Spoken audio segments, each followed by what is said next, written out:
Kumusta mga idol? Please subscribe, like, comment, and share. Road to 3,000 subscribers tayo mga idol. Maraming salamat po. Ang sunod na laro ng koponan ng ating pambato na si Kai Sotto na Yokohama Vicorsairs ay sa May 5, 2024. Araw ng Linggo, 1 o'clock PM sa Japan D-League. Kontra nga sa koponan ng Kawasaki Brave Thunders. Panoorin natin yung ilang mga highlights ng Yokohama Vicorsairs at Kawasaki Brave Thunders.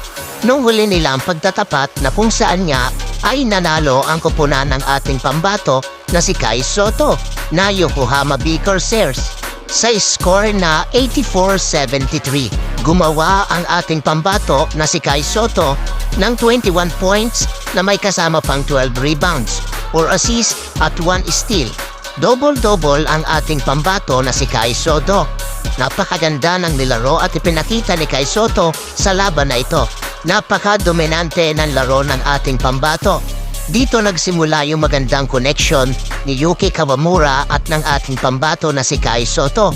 Ipinamalas nilang dalawa yung mga play na pangmalakasan. Yuki Kawamura connect to Kai Sotto, alley-oop dunk. Talagang hindi mapigilan ng ibang mga imports. Basta pag naipasa ni Yuki Kawamura ang bola kay Kai Sotto, asahan natin na i-score ang ating pambato na si Kai Sotto. Kaya naman nakakagawa si Kai Sotto ng double-double. Kung nagustuhan mo ang video na ito, paisa namang subscribe, like, comment, and share. At paklik na rin po ng join button kung gusto mong mag-support sa channel ko. Salamat mga idol. God bless. Thank you for watching mga idol.